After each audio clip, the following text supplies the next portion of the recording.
Whole car collection, how much are all the cars valued? Four mil? And it's all paid off? Yeah. Look what you had done.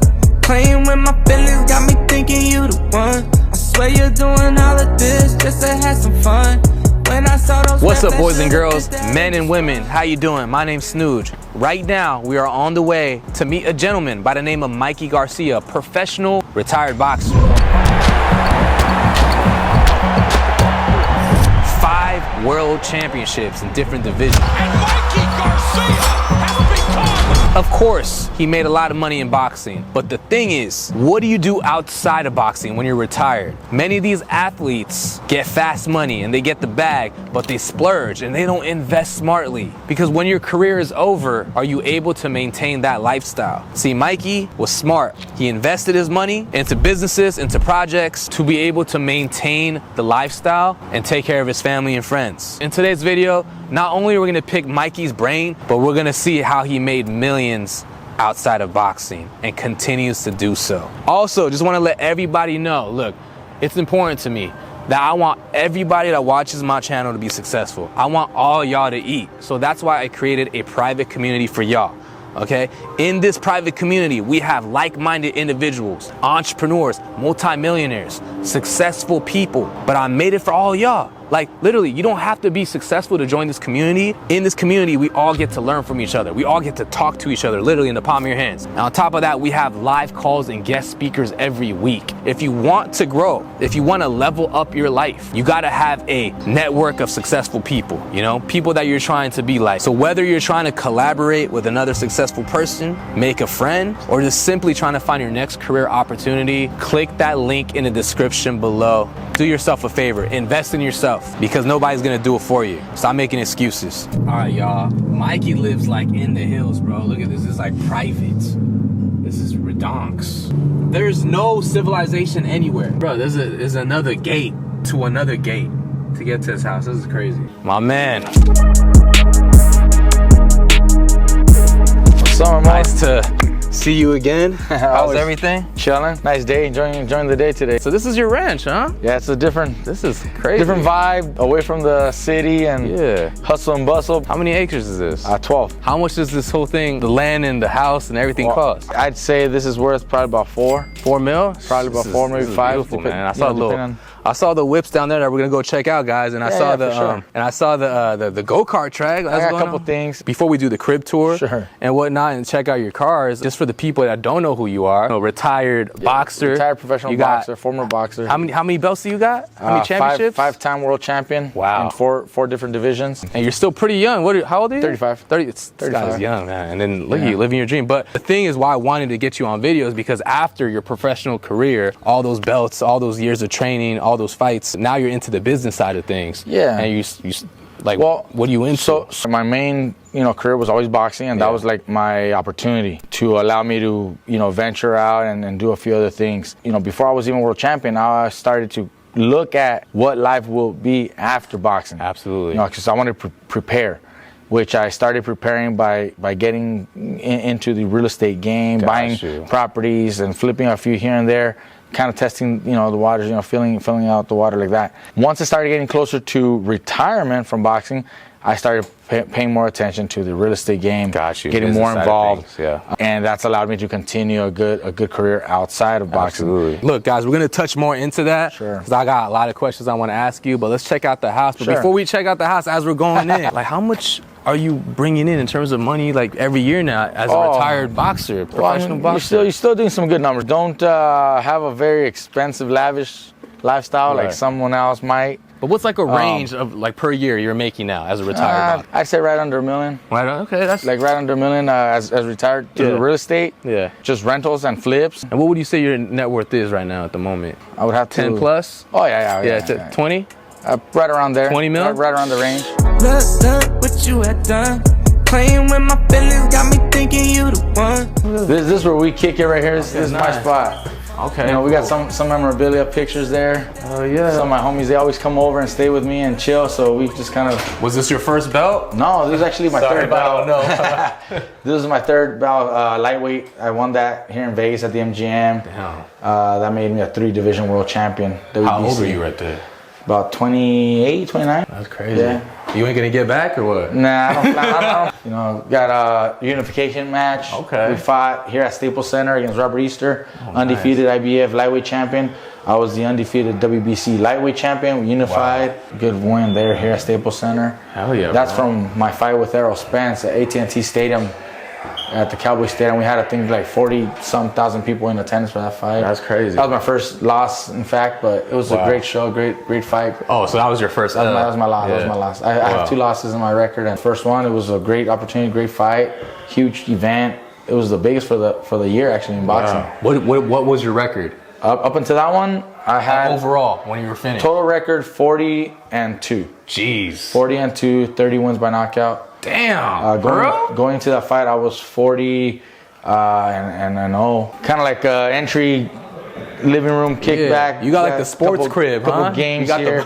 Like, you know, we entertain a lot of people. I got a lot of friends coming over all the time. Yeah. You know, and I got my kids that come out here and we hang out, you know, with their friends. So got them the arcade game over there. Okay. Plays all the video games, but I have the that's fire. Street Fighter theme because I love Street Fighter. Hell yeah. Obviously, we got the little foosball, got a little boxing. The punching machine. Yeah, punching machine here for the kids. Is this legit? It actually does work well. And it can't teach. My kid does. My son. Would you train using this is for this, little or? kids. You got the big ones. Oh, okay. You know, you got the big ones. Yeah. You can actually train with it. Really? Yeah, you can train with it. Starting at featherweight. Those were my first 2 belts at featherweight. Wow. WBO featherweight championship, Ring Magazine featherweight championship. Okay. Moving up to 130. That was my second world title. WBO 130-pound title. Wow. Then the WBC from the picture is this one here, WBC. Then I unified from that other picture I showed you. I unified, won that one. Yeah. My last fight that I won was against Jesse Vargas for a WBC welterweight title. And what year was that? This was 2020, I believe. What was the most money you made on the fight? That fight, actually. Can you say how much? It wasn't crazy numbers. It's not crazy? Like that, but you know, we actually got right under 10 for that. 10 mil. Yeah. So that was good. And then, right under, like I said, we got a couple other ones that are also. They stack up. Yeah, that's pretty good. Stack up. The dorms on that side, that's where my homies kick it over there. We got the dorms we call that the dorms. Then we got the garage over there. I got a couple other whips over there. I'll show you guys later. Yeah. Then we got, you know, just quarters here for us to, you know, eat and living room, kitchen over here. Okay. You know, the chill spot. Chill spot right here. We got my homies over here. What's up, y'all? Always over here kicking it. You got all the space right here. You got nice views. And there's the go-kart track we got a go-kart track. We got a playground for the kids. A lot of times, I'm gone for weeks at a time or a couple of days at a time. I come finding out that these over here partying it up. Bro. That's kind of it's probably messy right now, actually. Bro. I'll show you a little bit over here, though. Okay. Yeah. Oh, okay. So this is all the master bedroom area. Yeah, this is. Oh, wow. It's all part of it here. So you're telling me you got a pool in your master bedroom? Yeah. That's crazy. But I'm gonna redo it so I can have a really nice setup. You can tell these. Around here, so. Like I'm telling you, there's some parties for sure. There's something that's fun. Oh damn, that's a big ass safe. Look. Just a little glance. Let's see. Oh, what the? Well, then look at this, baby. We might have to blur it for YouTube purposes. Oh, this is the newest edition. Oh damn. Newest edition. What are we looking at? Oh man. This is probably biggest thing you can buy legally here. Really? Yeah. Drive 1222, yeah, I'm outside. I have this here, custom Range Rover stretched Range Rover with the Forgiatos. Forgiatos. So we actually built these, and like I said, I was venturing with other businesses and stuff. Yeah. We sold a few of these. I wanted to keep this one because we want to have something for us to enjoy. Right. So I'll show you what we did with it on the inside. Well, yeah, because it does kind of look. Now I'm looking at now it. you It can looks tell, a little. Because right? at first I was like, oh, So Range Rover. We stretched it. We stretched the Range Rover. Come here, Marlon. Take a step back real quick. Look. Yeah, so it's stretched. There's a whole middle extra piece in the middle. So now you converted this. Okay. Oh shoot. I'll show you what this is about. So we're in here, right? You chill. You got a couple spaces here. You got a partition. Television set up there. Hell yeah.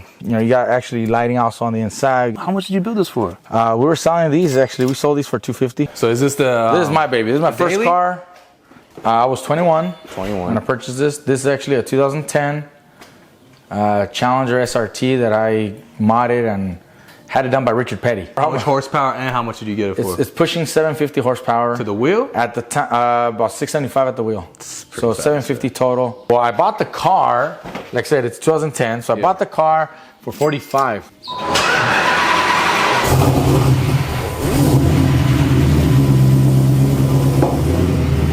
All right, where we going now, Mikey? I'll show you the other garage. The other garage, huh? I'll show you There's the more other garage whips? with the other toys. Okay. It's a 2003 Cadillac Escalade. Yeah. He gave that to me brand new when I was, 15. Okay. That's also my baby there. We can start with the Rolls. This Phantom is your daily coupe. then. Well, not a daily, but What year, how much? this is actually a 2013 Okay. Rolls-Royce Phantom Coupe Aviator Edition. There's only 35 of these in the world. Really? How much? 4 at the time. 4? Yeah. Aventador? Now we got the Aventador SV. Ooh.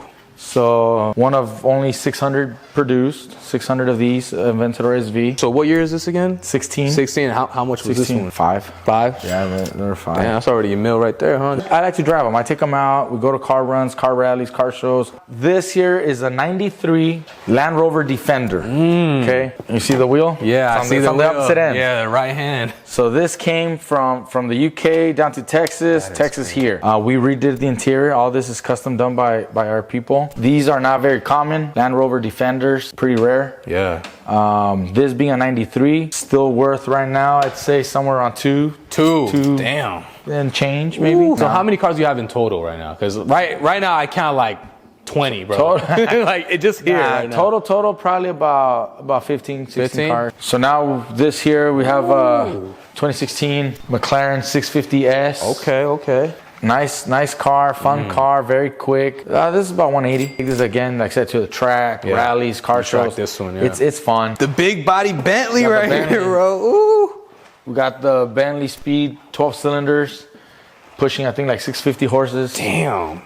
This This is nice. Yeah, this is. I really like the color on it. What year is this again? 21. 21. Okay. 21, And 22. Is this like a 500? A little under. Okay. This is like 4. 4. You got all the bells and whistles, all the luxuries, all the features, massagers on the seats, and you got all that. Yeah, But you're still rolling in style. You still got the power. You can still go on a nice cruise, nice drive, comfortable. I got 2 of these. This is one of them that we have. It's a Range Rover. Right now I'm driving this because I have the other one in maintenance right now. Okay. And notice anything different? Oh, it doesn't have the back doors right here. What the? So this is very special car. It's a coupe or what? Range Rover coupe. Range Rover coupe. That's crazy. I think this one was a 20. The other one that I have is a 2021. Okay, and then how much does this run you? About 150. 150. Your whole car collection, how much are all the cars valued total? You're looking at like 4 mil? 4, something like that. And it's all paid off? Yeah. Oh yeah. Damn, bro. I got something in here. Ooh, you got the Viper? Got a Viper GTS R. When I was a kid, this was my dream car, man. The Viper? Yeah, it was always my dream car, so I bought this. You bought it for me. It's I gotta get this on video. great on the track. You gotta add this on the. And I like to take them out, Hell yeah. So I'll show you a little bit so you can get a little better view from the back too. Ooh. So That's fire. yeah, man, that's a great car. That's fire, bro. Number 3 of 100 built. Oh, really? GTS R. Wait, there's only 100 of these built. GTS R. Oh my gosh. In this configuration, there's only 100. This is number 3 of 100. That's why I got the number 3 on the racing okay. number. So this is still kind of like work in progress. It's a little messy right now. You got a go-kart track, man. But we got a track. What the hell? Go-karts need some servicing right now and stuff. It's always issues. Oh, there's issues right now? I was about to say, you trying to... these are all... I know I can't box you, bro, so, I mean... Next time you come, we'll have them ready for it. But yeah, so I got a playground here for the kids and stuff. Oh, that's dope. And we got go-kart, little track that you can go. And they have the little electric ones, too. So you telling me your kids be playing while you guys are racing? Well, Like at the same time? They play or we race or whatever, but not at the same time. Mikey Garcia, appreciate you showing us the crib. For sure. I think it's quite interesting and amazing that having a professional boxing career and winning all those championships and now you're getting into the business side of things in your life. You're in a whole new chapter. What was that point for you in your boxing career when you're like, you know what, what's life going to be after boxing? Like, what am I going to do? Coming from a boxing family, boxing background, my dad being a trainer, my brothers being fighters, I grew up in a boxing gym practically, as I was a little kid. I've seen my brothers fight and other fighters, what fighters go through. what kind of lifestyle, what's it like to be on top, what's it like to be on the bottom. Yeah. So I was coming in with that experience, right? So as I'm starting my professional career, I already have that in the back of my mind, like, okay, boxing ain't forever. So you already knew that? I already knew, because I seen stuff, like I said, through the experiences that I've seen in the boxing, gym and fighters. Yeah. So that helped me kind of make a decision early on in my career to prepare for after my boxing career. Yeah. So early in my career, we're having a couple fights here and there. You're developing as a boxer, but my mind was always on after boxing. What am I going to do after boxing? Let's take advantage of what boxing offers right now to set up my future, set up my life after boxing. And as soon as I started making some decent money, I started, looking at ways that I could, in a way, secure a better future. Yeah. What I used was real estate. I started buying properties, started buying some houses, started flipping a home here and there just to get your feet wet. And I was learning that. As I'm still boxing, I was already feeling out other things, that could help me after. Absolutely. So you're always kind of 10 steps ahead in a way. And that's so this is like you being fairly young. Like, are we talking like early 20s here? I was 21, 22. He's your age, Marlon, now. I my first home that I bought, I was 22 years old. By the time I was 25, I became world champion at 25. Wow. But before I was even world champion, I already owned 4 homes. Okay. So like I said, I was, even before I was even making the big amounts of money, I had already put money into real estate. You're buying assets. Exactly. Yeah. So there had to be somebody in your corner who's like, hey, Mikey, you got to like invest your money. Well, who was that? That would be my dad. Okay, there you go. My dad. My dad has seen it, like I said, through other fighters, through other experiences. And I've seen it, but I had my dad telling me, my dad was in my corner, my dad was in my ear, advising me to make sure I, invest well and not be done with my money. And I was making decent money that I could have easily, at a 21, 22-year-old kid, could have easily gone splurge on a bunch of things that don't really, help you in the future. It might make you feel good in that moment, but it might not be the best decision, not the best timing. Yeah. I was patient enough to be able to, live modest and comfortable and raise a family and still prepare, for after. Yeah, and you're doing it right, man. I mean, it seems like you're doing pretty well. Like, as we see all the cars and the crib and the land, you got your real estate business, right? You're an investor, you have your team and whatnot. You have the car wraps, right? You do that as well. You got a $20 million net worth, right? Or plus, is right around there. right around there. So talk about that world title in 2013. So that was your first one. First world title, 2013. How did you feel? I'm gonna tell you, it was just like another day. Another day at the office. Just another day at the office for me. I knew exactly what to do. I knew what I was gonna do. I knew how to fight. I knew how to win. And it was gonna be just another day at the office for me. Wow. And it might sound cocky, it might sound arrogant, but honestly, that's exactly how I felt. Yeah. Because I was confident. I believe in my skills, my abilities. I trained for it. Yeah. I knew I was ready. So I've been asking for a world title fight for a year before that. So I was ready. After I had earned and won my first 2 world titles, I go into a legal dispute over my contract with my former promoter, and that sits me out for 2.5 years. Oh, wow. I was 25 at the time. I come back. I was 26. 26. I come back at 28 and a half. 2.5 years layoff. Yeah. And I come back challenging for a WBC lightweight title. So I'm jumping up in weight to my third division, third weight class. So what weights did you? 26 and 30. I was champion at 26 and 30. 126 and 130. Then 2.5 years go by, I come back at 135. So there was doubt that I could compete, that I can compete at the highest level against a world champion, undefeated, and now I'm moving up to 135. You know, from featherweight to 135, there's doubt, there's a challenge. Yeah. Guy was a killer knockout artist. He had like 15-0, 11 knockouts, world champion. What was his name? Dejan Slatikanen. I go in there and I win in 3 rounds. I knocked him out. It was knockout of the year. It was just amazing. Wow. I felt nice. That, for me, that felt nice. That felt better. Of the world. That felt better than when I won my first world title. Because it was like, because it was all the the narrative. Doubt. The narrative, the narrative. There's doubt. There's questions. There's uncertainties. There's a bunch of stuff going around. that winning that made it that much more special. I know you mentioned earlier in the tour that most money you guys made in a fight was around 10 mil. Yeah, we had a few fights that were really good purses. Yeah, and all these fights, you know, you're making a few $1 million now at that point. Yeah. So you're making good money. Yeah, absolutely. But the bigger purses were the big fights. Like, for example, my fight with Errol Spence. I was challenging for his welterweight title. I moved up to 147 to challenge, you know, for that title. Obviously, I was a little too small for that, but I was up for the challenge. You know, we went 12 rounds. He beat me. He won. Was this your toughest? He was the toughest. Yeah. I mean, I'm okay with it. It was fine. It was a challenge. It was fun to do it. And you took the challenge. Why not? Yeah. You know, if you don't challenge yourself, then you know how good are you? You know how good can you prove to yourself? If you don't challenge yourself, like, you got to push yourself. And you went on 12 rounds, right? We went 12 rounds with them. So. We fought. We had a great show. It was the biggest in attendance for that year for a boxing show. Oh, really? Yeah, we had, I think, like, I'm not sure if it was like 48,000 people in attendance. Wow, that's crazy. It was a big show. How much did you guys make off of that one? We made good money. Yeah, was it around also 10 mil or over? Yeah, it was right around. Around. So while you're a boxer and you're getting all these titles and you're building your real estate portfolio, are you investing in other things? I got a few other things, but the main thing is real estate. Just real estate. Okay. We did do, like I said, I have now the business with the car dealerships.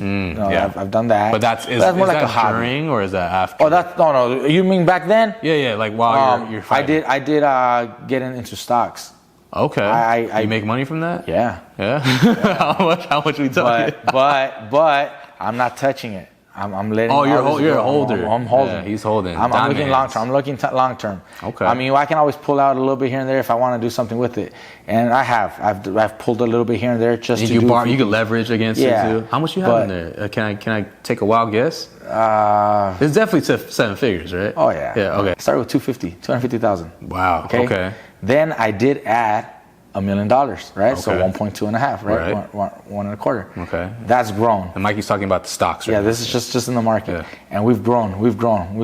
Yeah. Then that doubled, right? That one and a quarter. 1.2, yeah. Doubled. Okay. In a few years. So then when I made some really good money, I was able to, you know what, I can invest in a couple of properties, I can do this, whatever. That's beautiful. But then I'm like, you know what, let me throw a little bit more. So I put a little bit more there. Now that's grown. Yeah. But imagine if you didn't invest in real estate or you didn't invest in the stock market.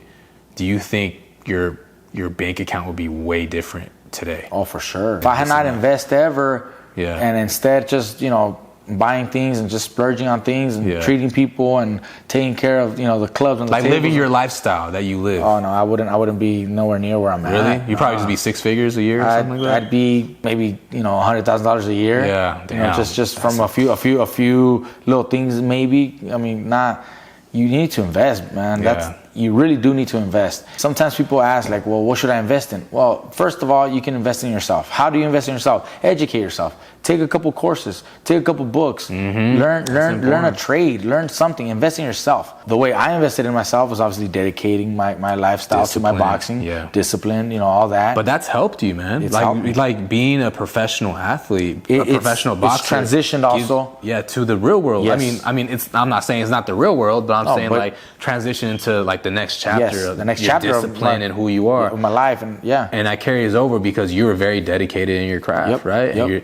And your skill, and you honed into that, and now I think that just kind of transfers to transitions. And that's now. I've always also told people, like, look, if you're gonna work on any type of business or any venture, make sure that you really, really love that and you want to dedicate your time to it. You can't do it, you know, partial or have, you know, part-time. You have to really focus and dedicate. Just like when I was in boxing, I dedicated all my life, all my time to boxing. Yeah. When I was boxing, actively boxing, I was never out, never partying, never drinking, never smoking, never. I still don't. But you a Kobe Bryant fan? I watch Kobe. Kobe Bryant's the same way. You know, he was probably on another level because he was so dedicated. Yeah. Look, I can relate in certain ways. Yeah. Because that's dedication, it took bro. Dedication. Yeah, that's real dedication. Forget about holidays. You don't have holidays when you're boxing. Yeah. When I was dedicated, there's no holidays. You're on There's no birthdays. There's no celebrations. There's no, you know, events. There's no family. No, you're focused on boxing. You're training through holidays. You're training, dieting through Christmas, through your birthday. Like that doesn't exist. You're training. Yeah. You're focused on your career. Yeah. And that's what it took. And that's that. And look what it. But it was able to look exactly. What it it's everything turned out for you. It's the reason why I was able to accomplish what I did. Now, if you're going to start any business, any store, business, shop, whatever it may be, you better be ready to dedicate your entire time to it. Yeah. You can't do it half-time, part-time, 80%, 60%. No, because it's not going to be profitable. It's not going to be successful. Yeah. It's not going to. You're not going to reach its full potential. You better dedicate everything to it. So some people, why don't you open up a restaurant? Because I don't want to put my time in the restaurant. Yeah. Why don't you open up a store? I don't want to. You got to be willing to put in all that time. Since you are into real estate, right? And somebody wanted to start being like you, right? Maybe they're not a professional boxer, but they want to be like you. What is your best advice? Do they have to get a real estate license? How do they get their first property? Do they have to buy it in California or in their state? What do you recommend? Just kind of there's a few things. There's a few things that I can share and they can kind of figure where they fit best. If they want to come in as some investor, right? If they actually made some cash from another career, another job, or another property, or whatever, something that they might have done. Yeah. They have some cash. Maybe they got a settlement for some reason. I don't know. Something. They got some cash. How much money do you need realistically? You really don't need a whole lot, bro. So if you're coming as an investor, you can hire the agent to look for the property, get you a good deal on it. And if you have good credit, obviously you can mortgage the property. You can come in as a first-time home buyer. Come in, 3.5%. I would suggest you probably look into like a duplex, triplex, up to a fourplex. Is there still duplexes and triplexes in California for a reasonable price? Well, I mean, if you find the right deal, you could, and also depends on what you consider reasonable. You might be able to find something out here, duplex for about $600,000. Mm-hmm. That's not bad. That isn't bad, compared to the market. The best time to buy is now, basically, if you're thinking long term. Right. So as an investor, someone might come in like that. You got some cash, you put a down payment, and you rent those units, 2 units, 3 units, up to 4 units, you qualify. Yeah. Anything above 4, you don't qualify as a FHA home loan, but FHA up to 4, perfect. Okay. Now, if you're coming in and you want to actually be involved, maybe you do get a real estate license. It doesn't cost much. You can probably do it for $1,200. Yeah. Under $2,000. Do you have yours? You got a course. No, I don't. No, yeah. I come in as an investor. Yeah. And I got the team that does it. Yeah. See, look, guys, what Mikey is saying is there's multiple ways of doing it or going about real estate. One way where you can be a real estate agent, right? A realtor or whatnot. Or you could be an investor like yourself, and you don't have to have so much money, right? You don't have to have so much money. You can even bring in some friends, right? We could all invest in some property and put some money down. We've done that. I've done that actually with some of my friends and my family. I brought them together and let's put money together. Let me show you guys how easy this can be. Yeah. Let's put this money together. We buy it, we renovate it, we sell it, we all make our profits. Yeah, absolutely. And it doesn't. That's also the way to do it. If you can't do it all on your own, you can partner up with a few people. Yeah, and and everybody is gonna eat. Mikey Garcia. Where can people find you? Socials? Social media, Instagram. Team Mikey Garcia. That's my social media. Oh yeah. I don't do the Twitter or Facebook or just straight IG. TikTok. Just IG. Team Mikey Garcia. Tomorrow we're gonna be on live actually. Okay. I got some of my guys doing some boxing. Okay, hell yeah. I might hop on that live. If you're a professional athlete, you're gonna make money. But what do you do with that money? Boxing, sports, it's not gonna always be forever. You gotta think outside of that. You gotta think of what comes after that. And always playing it smart, playing your cards right, being strategic. And Mikey Garcia is an example of that, man. Living the lifestyle he lives, has a net worth of 20 million, has all his dream cars, dream houses, multiple properties, businesses, millions in the stock market. We all strive to be like that. But this is a new chapter of his life and we appreciate him. So make sure you guys go check Mikey Garcia out. And also, like I said earlier in this video, I want everybody to be successful, okay? I want y'all to grow. I want y'all to level up. But in order for you to level up, you have to invest in yourself. That's why I made a private community for y'all, okay? Where we all get to learn from each other. We all get to talk to each other. We have entrepreneurs in there, multimillionaires, successful people. If you're really serious about your life and you really want to level up, click that link in the description below, man. No one's gonna hand you anything in this life, man. You gotta go out and get it. You gotta make an effort. You gotta show up every day. Tomorrow doesn't exist. Yesterday doesn't exist. It's about what you do right now. Yeah, I'm on a big vibe. Beachside, cool breeze, stroll eyes. Yeah, on this late night. See a little baddie, yeah, she I'ma just say when we try, baby. Leave it all behind on the free mind lately. Good things come around, you can say come